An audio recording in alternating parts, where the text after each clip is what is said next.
gratitude, which is something I want to talk about still, but I think we're going to move the gratitude to tomorrow because I never really finished the shiur that I wanted to tell you, that I wanted to do with you yesterday.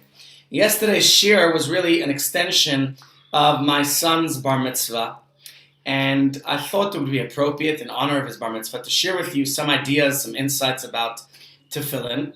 Now granted, sometimes my classes isn't necessarily about the practical. I usually try to find a connection to the parsha of the week and to connect it in there, and that's exactly what we're going to do here. So certainly if anybody wants a personal practical tutorial on tefillin, please touch base with me and we'll make sure to do so. In fact, if there are any men who need tefillin, and somebody just asked me last week, I hope they came right, I don't see you on the group. Are you on the group? I saw you check in before, but now you're not here. Okay, we'll have to see when they come back. About getting tefillin. There is what we call one of our projects here is called the Tefillin Bank. And the Tefillin Bank is for anybody who can't afford tefillin. Then we at Chabad House, and it's a sponsorship from the Itchakovitz family, we will arrange for them to get a pair of tefillin if they commit to wear them 6 days a week for the rest of their life. Please God, as long as they're in health and well-being.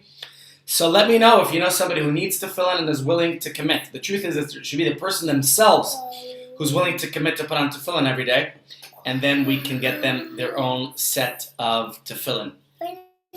And that's what we talked about yesterday. What's interesting is that after the shiur yesterday, I was online and I found a fascinating article about the 67 war, the 6-day war. And that was quite interesting to read the narrative. This was a recent book that was published that interviewed various, whether it was generals and other personalities. And what's interesting is they all had different perspectives. When you see it from the same people who saw the same things, but they have different perspectives on it. I forget the name of it. There's a syndrome for that people have different ways of seeing the same thing. And I guess that's just a general story about life, that we all see things, we might experience the same thing, but seeing it a little bit differently. And we certainly say that about Torah. Shivim panim laTorah. There are 70 dimensions. And the reason why the sages use the term 70 dimensions to Torah is because there were 70 original languages of the world, and the idea is that in every language, every perspective might be a little bit different. The same divine wisdom, but different ways of applying its messages and lessons to life. So if anyone feels that there's a different way of seeing the way I share and teach, with pleasure, please feel free to share your perspective. You're always welcome to. And this is one way of seeing it. I'm sure there are many others. In fact, I only share with you a few commentaries that I was looking at, that I was studying in preparation, but there must be many, many others. So that's the point. Feel free to, it's not just an ancient thing in the Talmud, it is contemporary. There's a current article, a book that interviewed various brigadier generals and big personalities from the 6-day war, and they all had different perspectives. But none of them had the perspective that I shared with you. The idea I shared with you was that the verse in this week's parsha says, V'ra'u kol amei ha'aretz ki shem Hashem nikra lecha. When the nations of the world, all the peoples of the earth will see that the name of God is called upon you, the yarom mimeka, they will fear you. And I shared with you what the Talmud tells us, that when they see the head tefillin, that's a clear example of our connection, our fidelity, our bond with Hashem, then they will be afraid to start up with us. And that's precisely was the Rebbe's perspective in 1967. And it's amazing, because I was reading the narrative of the son of one of the famous generals. Now I'm forgetting his name, and I just read the article yesterday. Will come back to me soon. And the son says he was a soldier, his father was a general, and his father was maybe his father wasn't a general, his father was, one of the high diplomats. And he was being encouraged to call off one of the military operations. He says, on the way to meet with his father, his vehicle, the boot, kept popping open, and he couldn't make it in time to his father to convince him to call off that operation. And the operation went ahead, and they were brilliantly successful. And I'm reading that article, and I'm thinking to myself, Well, this guy is attributing it to the bonnet, to the hood of his car that just refuses to close. Every time he opens it, the thing pops open. And I'm thinking, this is a miracle. This is a clear miracle from God. So it's all, of course, a matter of perspective. But what we explained yesterday was the idea that certainly in the perspective of Israel, that there were many such stories where, although the Arab nations attacked Israel and declared war against us, the Rebbe pushed for a simultaneous operation called Operation Tefillin. He encouraged Jews to put on tefillin. He said that would be a security measure that would protect and that would defend the Jewish people. And so Rebbe drew this from the Talmud's reading of this verse that I just read to you, the verse that the nations of the world will see the tefillin upon us, and that will make them dreadful, that will make them fearful. Just a second, ladies and gents.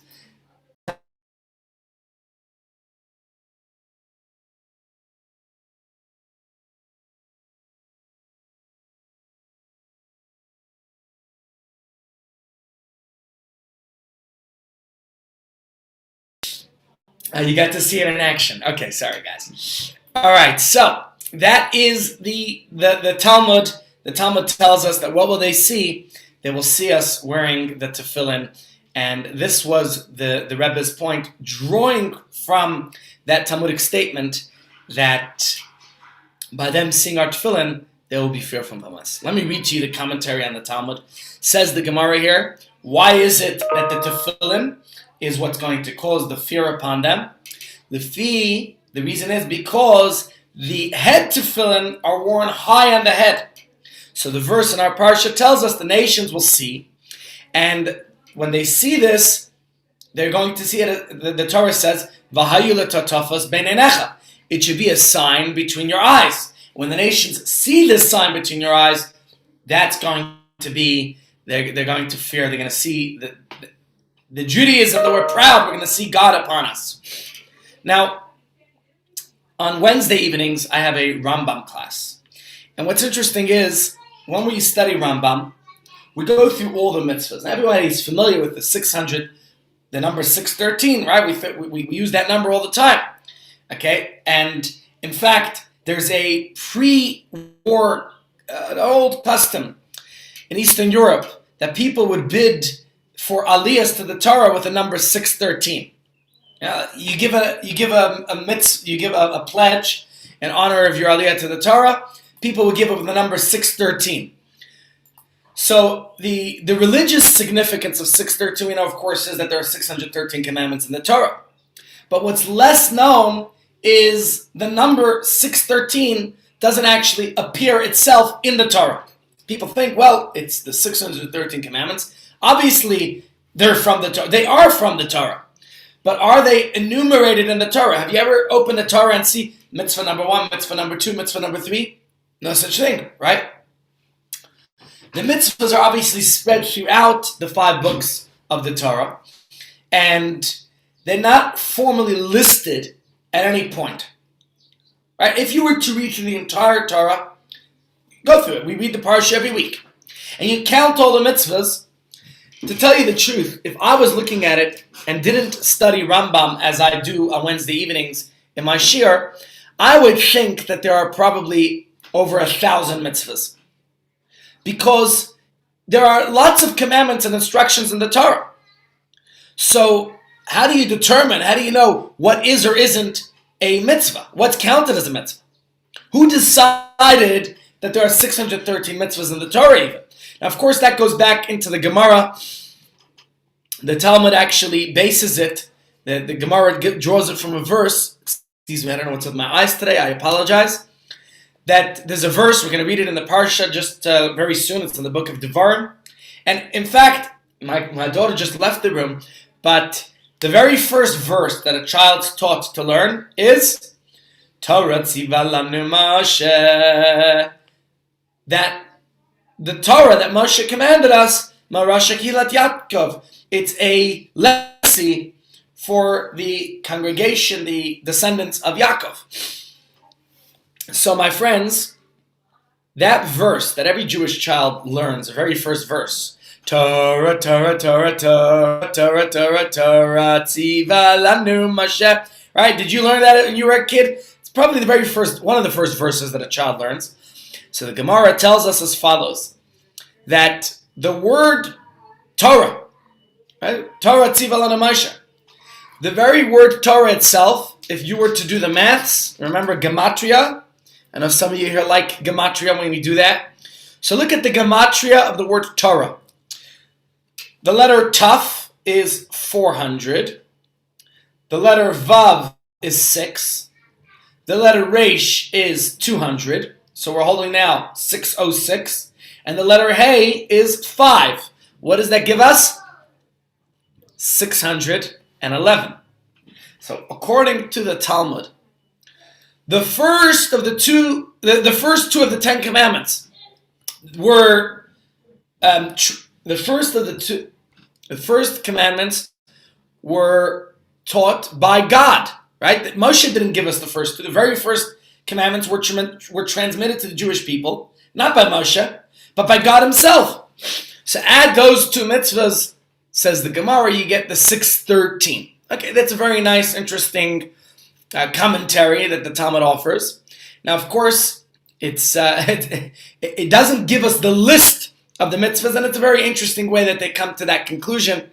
Now, there were many commentaries, and especially in the Talmud, we see that the mitzvahs are counted, are enumerated. That's what happens when you're spending a night in preparation for a big event, and there's not much sleep, so we're living on lots of coffee here today. Maybe that's the problem with the eyes, I don't know. Regardless, maybe it's this new lighting in the room. Regardless, the idea is that we get the 613 commandments already in the Talmud. It's not in the Torah enumerated as 613. Nowhere in the Torah itself does it say the actual number 613. There are allusions to it. So, for example, when the verse where Yaakov says to his brother Esav, Im Lavan Garti, I lived with Lavan. So the commentaries there tell us that the word Garti is the same word Taryag. Taryag is again 613. So this is the Talmud telling us the Taryag mitzvah Shemarti that Yaakov observed. He fulfilled all the 613 commandments of the Torah. But the actual number 613, like I said, is not enumerated. It's not listed anywhere in the Torah itself. Rather, the sages, many Torah scholars, have proposed various criteria of what constitutes a mitzvah and what does not. So, and all of them, all the great sages, they agree that the 613. You open the Talmud, you'll see everybody agrees the 613. The difference, though, is that they all count the mitzvahs somewhat differently. There's a disagreement, actually, amongst the sages in the Talmud. Of course, what would it be? Would we have a Talmud if we didn't have such disagreement about what the actual mitzvahs are? And later on, there's a few authoritative sages, such as the Rambam and the Chinuch and Bahag, which is the Sefer, the Baal Halachas Gedolos, that enumerate for us what those are. So there's certainly a consensus 613. The question is, what are the 613? Because if you open the Torah itself, you will find lots of instructions.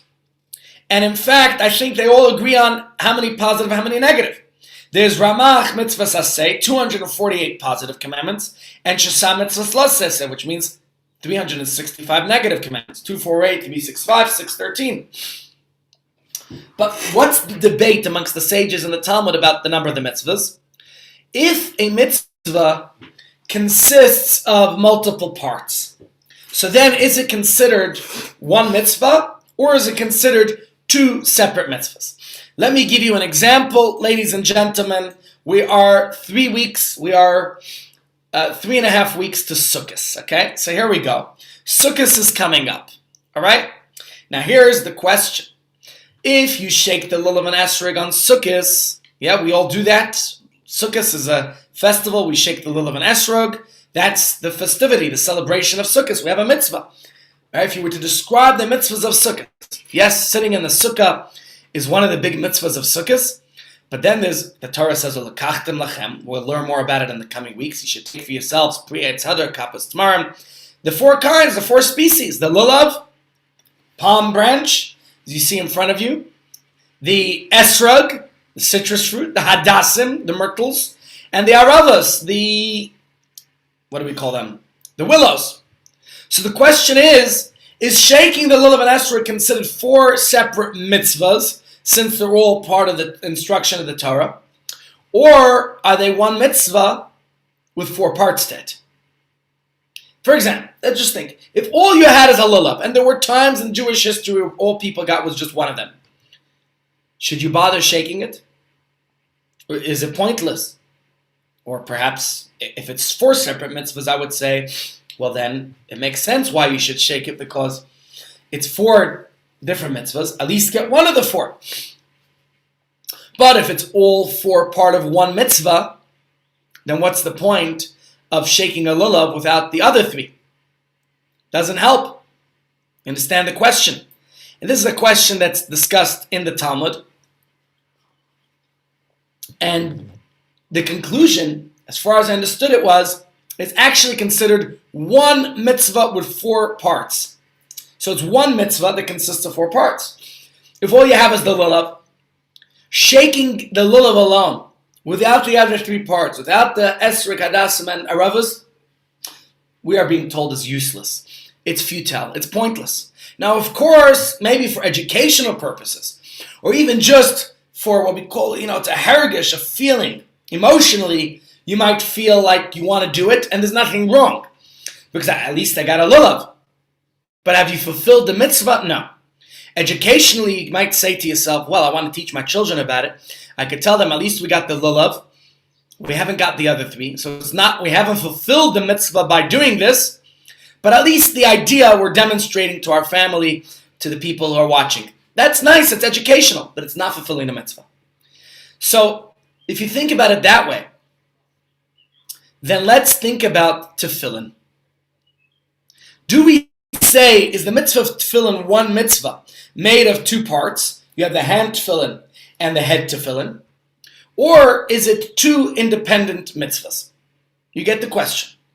That's our question about tefillin here today. Because tefillin consists of two boxes. Each one has a parchment scroll, each tefillin contains inside it parchment scrolls that are inscribed with the Shema, the biblical verses that are inside the tefillin. And of course, they're attached to the leather straps. I should have brought my tefillin in to demonstrate to you, but I left them in the car after davening this morning. But I'm sure all of you know what your tefillin look like. Or I could go back right here. You could see this Israeli soldier wearing his tefillin. Or right here, this fellow wearing his tefillin. So you can see the top part has, the box there has four compartments in it. And then, of course, you have the hand tefillin. So the question we're asking is, are the head and hand tefillin two separate mitzvahs? I'm reminded of a cute little anecdote. Unfortunately, we've had theft too many times. And in fact, right here in this building at Chabad House where I am now, I remember when I first started the seniors program, which wasn't that, 2008, 2009, we came here. I'm giving a shiur in the library. And this guy comes and talks to me. He tells me he's just come out of drug rehab and he used to be alcoholic and everything. He's telling me his sob story. He's asking me for some help. And, I helped him whatever I could. I was new. Afterwards, we discovered at Chabad House that there were items missing. In fact, my phone was stolen. This was my American phone that had all my contacts on it, everything stolen, gone. I was very disappointed. My watch and the tefillin of Rabbi Ash and a few other people from the shul, all gone. I was very disappointed. I just arrived here. I'm giving a shiur in Chabad House. It's one of my first days on the job. And all that stuff, for me, it was my phone and watch. And for Rabbi Ash and some other people, their tefillin. And I don't know what else. And so they were looking through the cameras here at Chabad, and they discovered it was this fellow, this a Jewish guy. He was a drug addict. And he gave me his story, and then he went and stole. It was unbelievable. He told me that we saw on the camera that he's the one who took the things. It was very, very sad to see this. Obviously, this person had some issues. Anyways, we found the tefillin a few days later in a pawn shop. The tefillin were all found, but my watch and my phone, unfortunately, were never recovered. What can we do? Part of life in South Africa. This is, and the truth is, this can happen anywhere in the world. I don't like to besmirch the land of Israel, so I'm going to make it up. But my cousin was once on the phone with me. He was standing in Ben Yehuda. And what happened was, he said to me, somebody said to him, can I make a phone call? Spoke to him nicely to make a phone call, and he needs to call somebody. So my cousin said, okay, the guy was speaking to him in Hebrew, doesn't know what the guy didn't look like a religious person, but just said, he needs to call somebody urgently. So my cousin said, I'm going to hang up, I'll let the guy call and I'll call you back. I can't reach my cousin for 2-3 days until I got a hold of each other. And my cousin said, you wouldn't believe what happened. This guy at Ben Yehuda says to me, he wants to make a call on my phone. He jumped onto the tram, onto the light rail with my phone, disappeared. I called the police. I saw police there. I said, please, do something about it. And the police said to him, what do you want us to do? We're protecting you from terrorism. How are we going to catch this guy? Too sad. Too bad. Very sad story in Israel. And in fact, the Talmud says, if you are robbed in Israel, don't blame the minority. Chances are it's somebody from the majority. So, unfortunately, we have all personalities exist. And that's just a little... The reason I mentioned the story about the tefillin was because when we got it, the pawn shop guy told me he has lots of stories with tefillin. He has these guys come in and they sell him tefillin for bupkis, or he buys it back for nothing. And one time he said to the fellow who was selling him the tefillin, he says, this is a defective pair. The guy said, what are you talking about? He said, look, this one goes on the head, this one goes on the left hand, but where's the one for the right hand? And the fellow said, I don't know. He probably just bought it from someone who stole it. And so he says, listen, I'll pay you 50 rand for it, and that's it. It's not worth, because they think they could get thousands of rand off the tefillin. So that was the story, quite cute. But now I have to make up for besmirching the land of Israel and besmirching and telling you the story about the tefillin. So what I want to tell you is the name of the parsha this week we said is Ki Tavo, right? It starts off with the Haya Ki Sava. It's when you arrive. Last week was Ki Teitze, when you go out, you got to war. About life, we have to leave our current position to arrive at the next position to reach our destination. Well, success is a journey, not a destination, but you have to arrive. There are lots of steps along the way of life. We discussed it when the Torah tells us about the journey. As it says, there were 42 journeys the Jews took from Egypt to Israel. You would think, what 42 journeys? Egypt is the place they departed from. Israel was the destination where they were going to. What's this language, 42 journeys? You want to say that 42 stops along the way? That makes sense, but why 42 journeys? And there are many answers, but our sages, especially gleaning from the teachings of Chassidus, says that life consists of many journeys. Until we reach our promised land, until we've reached the destination, fulfilling our mission in this world, we have many journeys. We have lots to achieve and accomplish. Every day is a new journey. Yesterday was great. Yesterday was wonderful. But today's got to be a better day than yesterday. Isn't that what the month of Elul is all about? We're taking stock. You go into your closet, you see what you have, what you don't have, what needs to be rectified, what needs to be fixed, what new material you require. The same thing we're doing with ourselves. This is the month of taking stock of ourselves. So, Ki Tavo, when you come to the land of Israel, of course, the parsha, literally, as we discussed in yesterday's shiur, is about what the Jews had to do when they come into the land of Israel.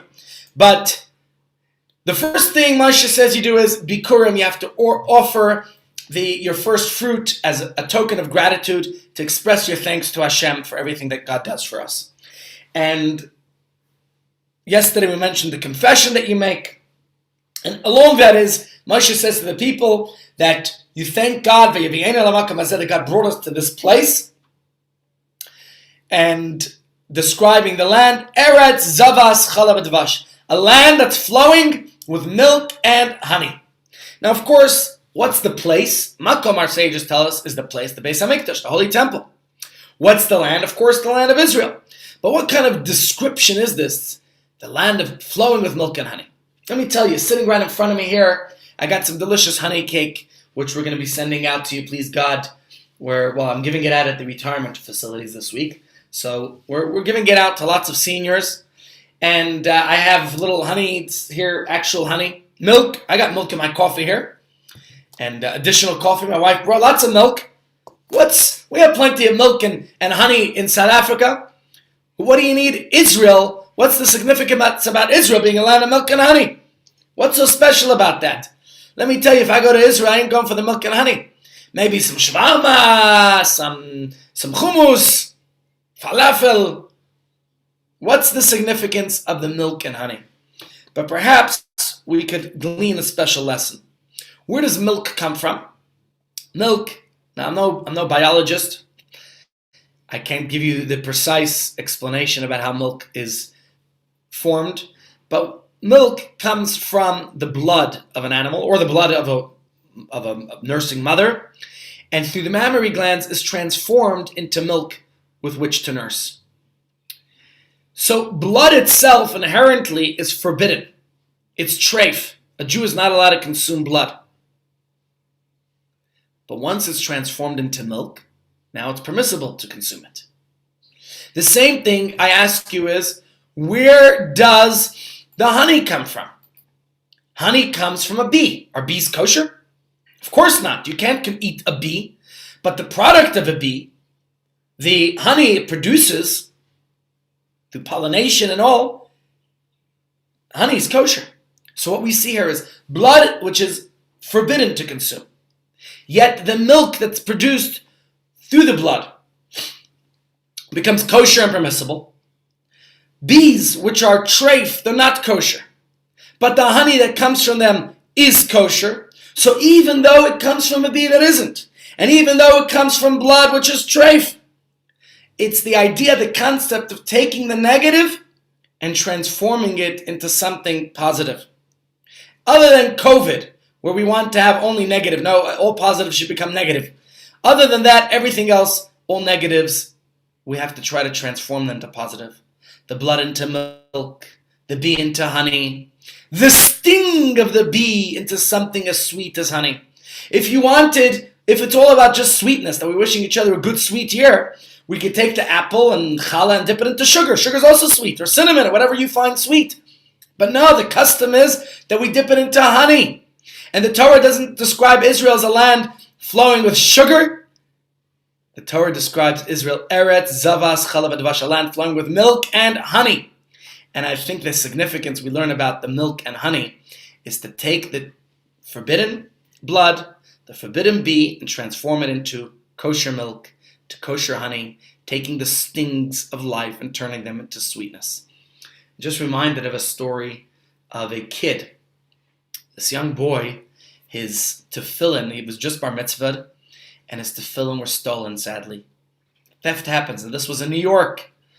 And he was very disappointed. He wrote a letter to the Rebbe. It's amazing to me is we discovered a letter the Rebbe wrote to my father-in-law in 1958 for his bar mitzvah, which we read at the bar mitzvah. This isn't a form letter that he just sent to every kid.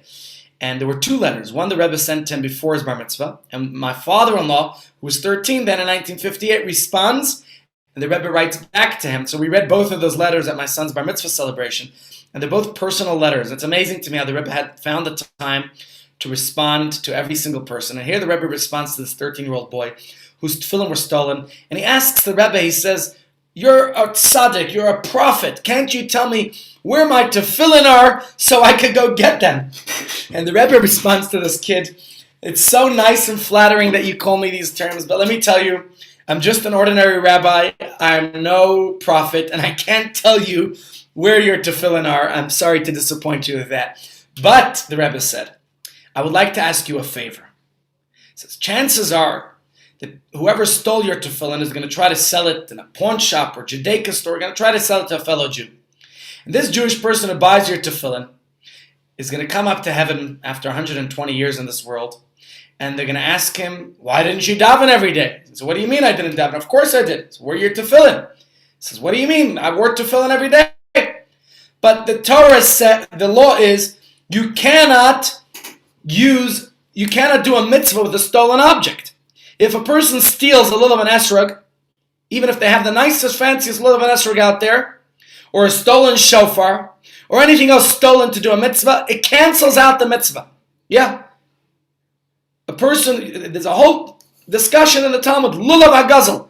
A person stole a lulav. But any mitzvah, if a person stole tefillin, they will not fulfill the mitzvah of putting on tefillin by using a stolen article. So the Rebbe says to this boy, I am asking you a favor to forgive, to pardon whoever stole the tefillin, and I will provide you with a new pair of tefillin. And to me, the story is quite unique, how the Rebbe turned a negative situation into something positive. It's about transforming the negative of life into something that's positive. And that's what we each have to do. But that's, of course, a digression from what we were discussing. So let's just remind ourselves what we were discussing. We were talking about mitzvahs being is the tefillin two separate mitzvahs? Or is it one mitzvah like the lulav and esrog, which is one mitzvah of 4 parts? That was our question. And that's why I digressed to tell you the little funny anecdote. I wound up telling you a couple others. Just get used to it. That's the way I am. I digress. It's probably part of a condition, ADDHD. I was mentioning about the letter of the Rebbe. My father never got a letter from the Rebbe because he was bar mitzvah in 1950. In 1950, it was in March. The previous Rebbe passed away in February. The Rebbe only succeeded a year later. So there was no Rebbe, so to say, who to write to. So my father never got a bar mitzvah letter from the Rebbe. Just interesting why I don't have a letter. But all my siblings, up until me, the Rebbe passed away just before my bar mitzvah. So I unfortunately never merited to get a letter from the Rebbe for my bar mitzvah. But all my older siblings, they all have letters from the Rebbe. And it's quite unique to read those letters, that the Rebbe would give a blessing for the bar mitzvah. But this certainly is a unique letter. Maybe I'll get to share it with you one of these days. All right, so we got this question. Do we count the tefillin as 1 or 2 mitzvahs? Says the Rambam.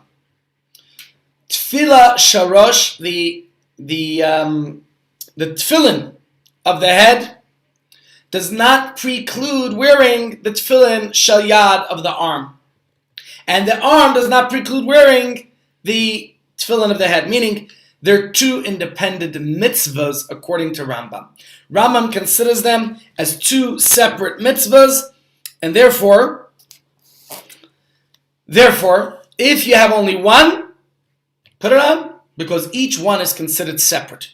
So for whatever reason, a person is only able to put on one. In fact, somebody perhaps, God forbid, lost an arm, and there are people who unfortunately have, particularly soldiers, so they only put on 1 pair of tefillin. It's impossible for them to wrap tefillin with one arm and the other. Although, there's a fellow who I go to put on tefillin with on Fridays sometimes. He's an Israeli guy who lives here, but he had a robbery in his shop in Johannesburg. He said he fought numerous wars for Israel and he remained intact. Here in Johannesburg, he had a terrible invasion in his office, and they shot him in his arm, and he can't lift that arm. So when you see him, he looks fine, but he actually can't lift his arm. So whenever I'm able to, once a week, I try to put on tefillin with this fellow, and because he can't do it on his own. So the question is why? Why? Who's to decide that tefillin is 2 mitzvahs and not 1? Why don't we say the same thing for tefillin as we say about lulav and esrog? Lulav and esrog is 1 mitzvah comprised of 4 parts. Why is tefillin 2 separate mitzvahs, head and hand? Now, as I was studying, and as it turns out, not only are the head and hand tefillin separate mitzvahs, they actually belong to 2 separate categories of mitzvahs. In recent weeks, I was sharing with you some insights of the Rogatchover Gaon. And he shares something very profound and beautiful that I want to share with you. He was, as I described, one of the great sages of yesteryear, but very philosophical. You could see he very much influenced the Rebbe. He was the Rebbe's teacher. The Rebbe got smicha from him. And he attempted to systemize halachic thought and to apply abstract legal theory to Talmudic law. So the Rogatchover made very interesting, he offered very interesting perspectives and assessments of mitzvahs, And he classifies mitzvahs in basically to two different categories. There's the act and there is the outcome. So for example, say there would be a mitzvah to turn off your phone every night at 11 p.m. Wouldn't we be all less exhausted if we did that? Now, there are two ways of understanding this command. Either you could say, God desires the act of pressing the off button at exactly 11 o'clock at night. Or you could say, God wants your phone to be off at a certain time. Right? So again, either you're saying that God wants you to perform the act of turning off the phone by that time, or we could say that God wants the phone off at a certain time. Whatever way you figure exactly how to carry that out, doesn't matter. So which one is it? What's the difference, you might ask? Okay. Either way, if God commands that you turn off the phone at 11 p.m., you have to turn it off. Why waste time? Why does the Talmud do this? Wondering if God desires the act or the outcome. What difference does it make if it's the act or the outcome? In deeper halachic analysis, it's called gavra chefza, but we won't go into the depth of it today. So if you follow the logical conclusion of this, there actually are practical consequences to this abstract theoretical question. And let's take the example of tefillin. Right? Think of a scenario in which a person wore tefillin through the night and is now entering a new morning with tefillin already on. So if you're of the opinion that the reality of tefillin on your head is the mitzvah, well then, my friends, this person is certainly already bedecked. He's wearing his tefillin, doesn't have to do anything, because the mitzvah in that theory is that you have to wear tefillin. If the mitzvah is you have to wear tefillin, he's already fulfilled it. But, my friends, however, if you're of the opinion that it's the act of strapping the leather, rolling it around your arm, and placing it on your head, and that's what constitutes the mitzvah, then this person already has the tefillin on him, did not fulfill that mitzvah today. He already has it on. The only solution for this fellow who slept in his tefillin, which isn't appropriate, is to take them off and to put them back on.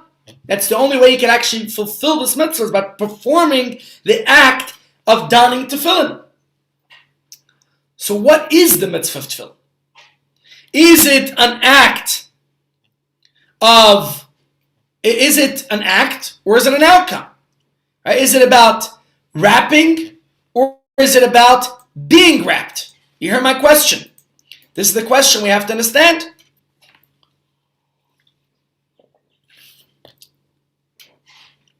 So, the Rogatchover Gaon, he has a chakira, an analysis of this, and he says that it depends which tefillin is in question. The hand tefillin, he says, is an act, and the head tefillin, he explains, is an outcome. That's what he says. So, for the hand tefillin, you have to actually put it on. But the head tefillin, as long as they're worn. Now, what does the Torah tell us? We say it in the Shema every day, and this is where he learns this from. In the Shema we say, "Ukishartam laos al yadecha." You should bind them as a sign on your hand. V'hayu l'tatafos beinenecha, and they should be as a symbol on your forehead. Now, if you notice how the verse uses a verb to describe the hand tefillin, ukishartam laos, you should bind them. It's an action. But for the head tefillin, it says, v'hayu l'tatafos. It's just passive. They should be as a sign between your eyes. Says the Rogatchover, from this he learns that the difference between the hand tefillin and the head tefillin. Hand tefillin, he says, is an act. This is an action. This is something that requires action. You have to actually bind it. God desires that you do something, and the head tefillin, he said, it's outcome oriented. God wants that they should be on your head. How they got there, whether you put it on or someone else put it on, doesn't make a difference. That's the Ragashavar's perspective.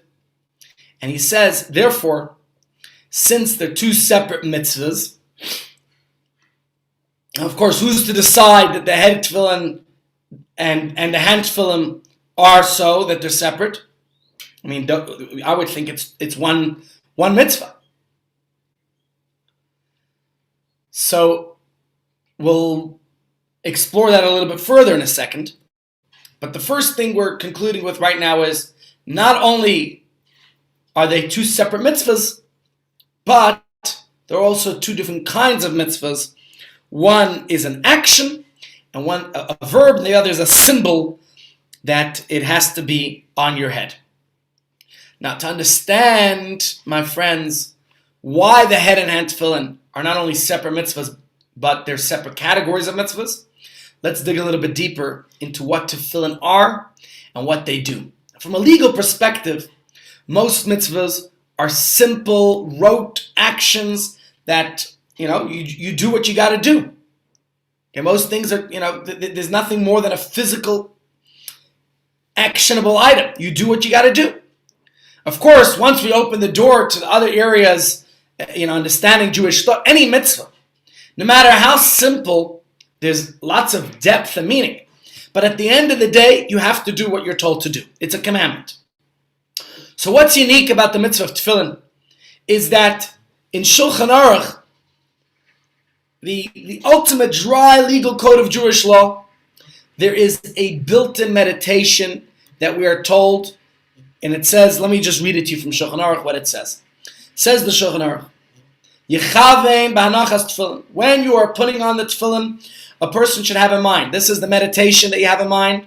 What is it that God commanded us to write? These 4 biblical excerpts that are inside the tefillin that contain the unity of God, Shema Yisrael, that has in it the story of the Exodus from Egypt, and to place them on the arm opposite our heart and on our head opposite our brain, our mind. And it says further that God commanded us that we remember the miracles and wonders that He did for us when we left Egypt, and that's how we attest to God's unity. That God has the power and the ability, and God could transform anything that can happen. Says the Shulchan Aruch, the goal is to subjugate the soul, which is in the mind and the heart's desires, to divine service. It's the concept of moach shalit al halev, that our mind should have control over our primal desires. So tefillin, as the Shulchan Aruch puts it, is a wiring system that connects our minds and our hearts to God. The tefillin, crown on our head, the head tefillin, sharosh, are designed to channel our minds and indeed all of our intellectual capability to God. And of course, when we wrap the tefillin around our arm and it's sitting across our heart, the idea is the connection. Mind and heart are in sync with each other. Because oftentimes we behave instinctively and our mind and heart are not in sync with one another. Of course, that's easier said than done. Right? Channeling the heart and our mind to God, it sounds like a great idea. How are we supposed to actually achieve that? What's the magic potion to be operating on such a sublime level all the time? Do the tefillin really have that Superman-like powers to just magically transform us all into angels? That's it? What's the secret? So my friends, I mentioned this at my son's Hanachas Tefillin. I mentioned it again in his bar mitzvah. The English word for tefillin is phylacteries. It's like the prophylactic, the spiritual prophylactic. We discussed the legal differences between the head and hand tefillin as it's described by the Rogatchover and by the Talmudic sages. And we learned that the hand tefillin is a mitzvah that's concerned with what? The hand, the action. What's the head tefillin, we said? It's the brain. It's the faculty.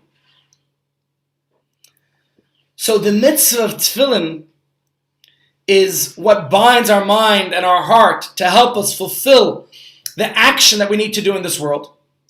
So this technical legal difference between the head and hand tefillin, that the hand tefillin requires action, really connected to the heart, whereas the head tefillin just has to be done. That's the mind.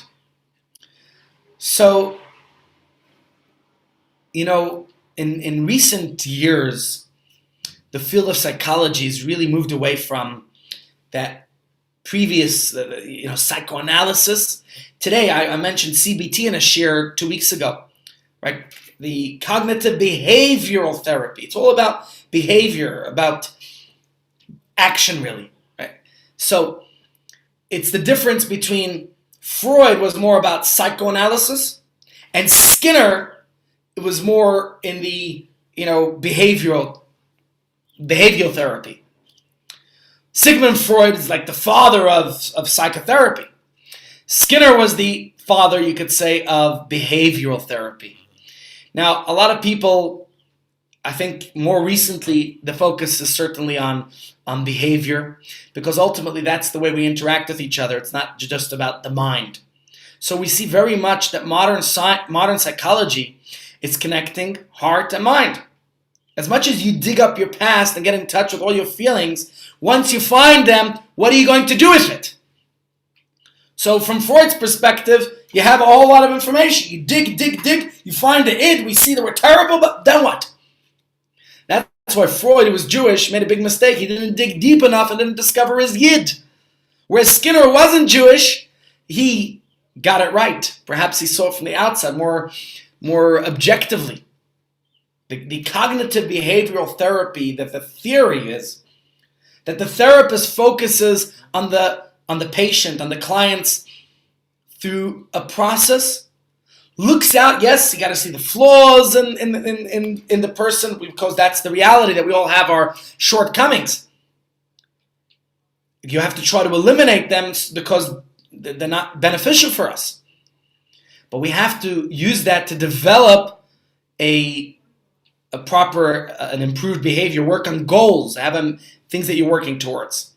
So with that in mind, we can't change our past, but we can change our future. That's the way I understand. I'm sure that the professionals out there understand it much better than I do.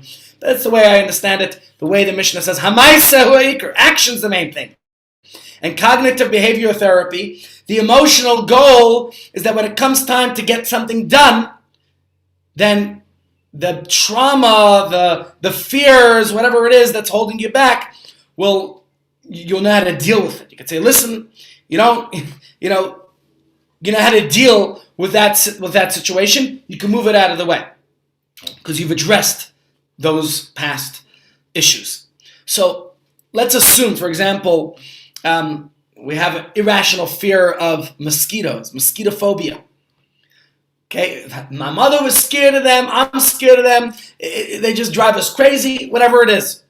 So the psychoanalyst would guide us, based on Freud's theory, to trace our emotions all the way back to my childhood, to process that irrational fear, and the hope is that we'll eventually heal from the emotional trauma, and because I know where this fear comes from.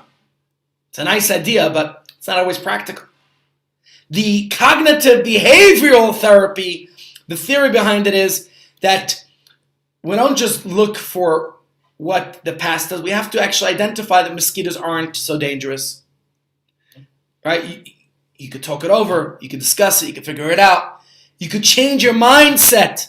And the next time a mosquito buzzes around in my ear and starts doing its thing, and I start sweating, my heart's pounding, my emotions from my fear of mosquitoes, and I could tell myself, listen here, I'm not in danger, everything's okay, because it's about the behavior.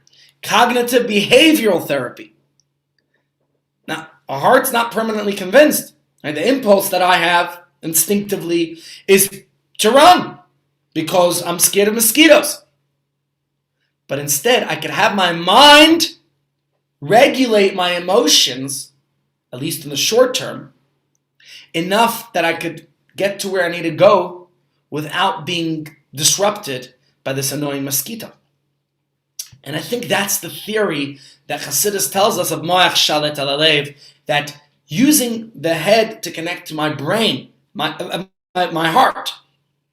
So, I don't know, let's think of an example.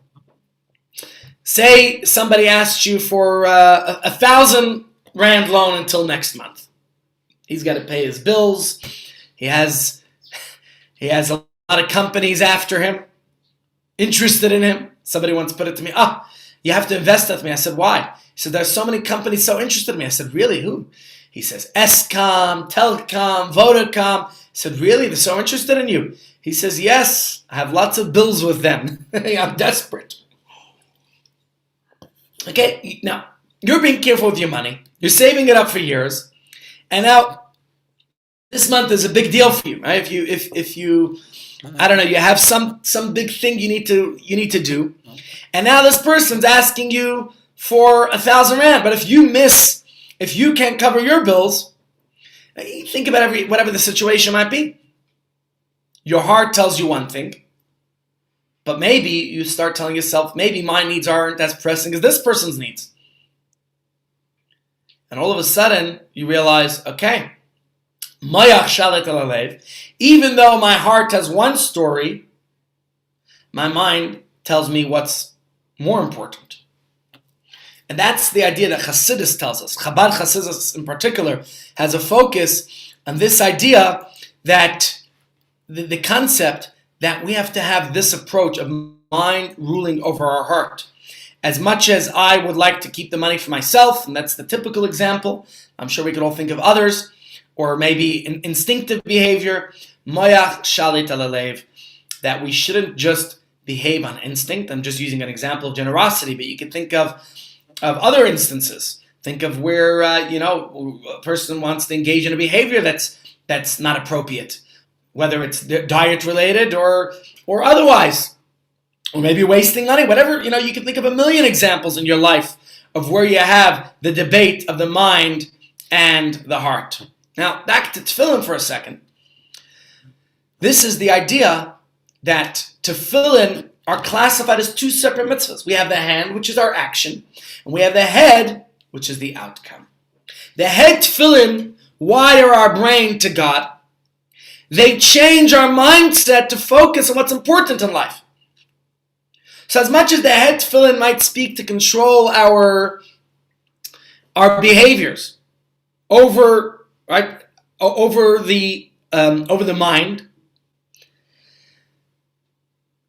it's outcome oriented. So perhaps you could be with our mind, we could achieve the goals that we want to.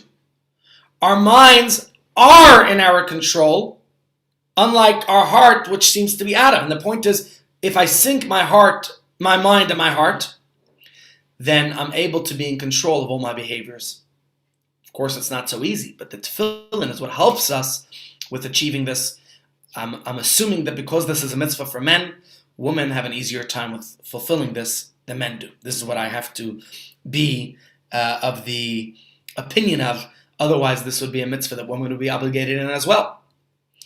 So the mitzvah is one that we have to constantly, and you could say that perhaps Shabbos, they're both an ois, they're both a sign of our connection to God, and Shabbos certainly is so. So because of that, we don't wear tefillin on Shabbos. But the idea within tefillin is that controlling our emotions. The outcome is never guaranteed.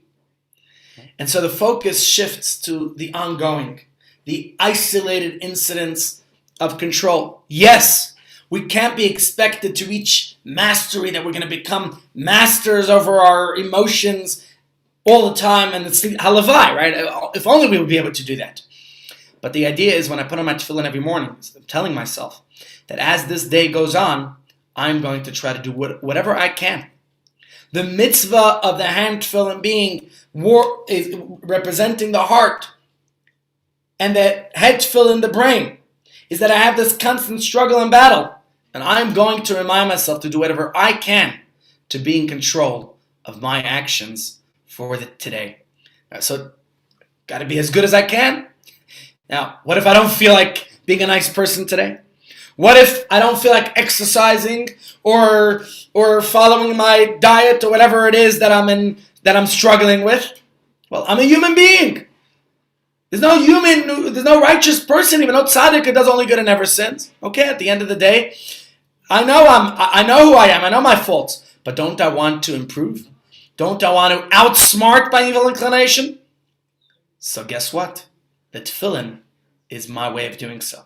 Is it easy? Will I be able to climb Kilimanjaro or Mount Everest overnight? Maybe. I don't know. But the tefillin is telling us, if you apply your mind to it, if you focus on doing good, then you'll be able to do so. So if we think about the two mitzvahs, they're two separate mitzvahs. One is the mind, that's the outcome, and that's why the mitzvah is that it should just be on.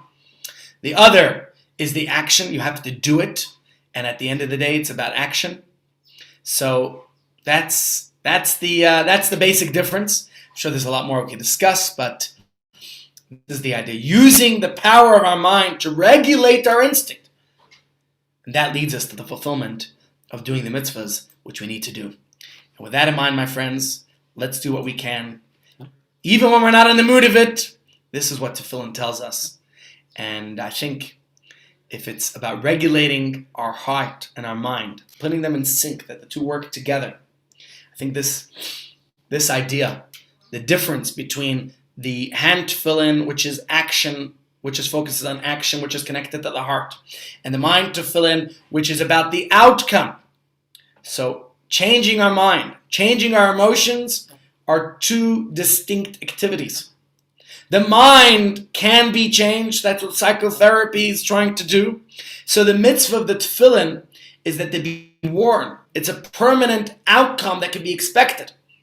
Whereas the emotions can only temporarily be affected by our mind. And that's the cognitive behavioral therapy. And maybe that's why the psychologists keep telling people to come back. Right? So doing good deeds, they can happen without being noble. We don't have to be the tzaddik. But we just have to do what we can. So the head tefillin is about just being worn because it's the mind, whereas the hand tefillin is actions connected to our emotions, our hearts, our desires. It takes a lot more to control that. But every day I realize I do what I can, and I'm able to overcome them.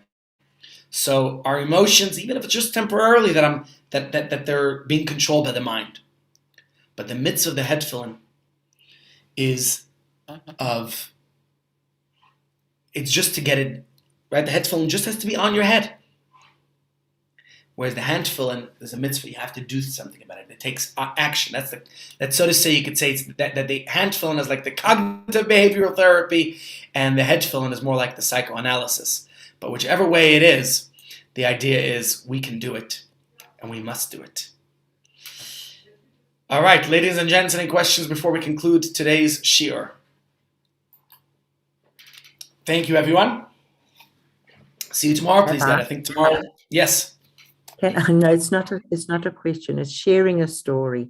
Do you have time? I don't want to keep you. I do have a meeting that was supposed to start at 11. The other rabbis haven't knocked on my door yet, but until they do so, we can go ahead and share it if it's quick. Sure. It's a tefillin story. My son was a young bocher in Australia, and he was in a foreign country at a strange, young, vulnerable time of his life, and his tefillin was stolen. It happened in Australia now. In Australia. So we said to him, don't worry, use somebody else's in the meantime. He said, I can't, I'm left-handed.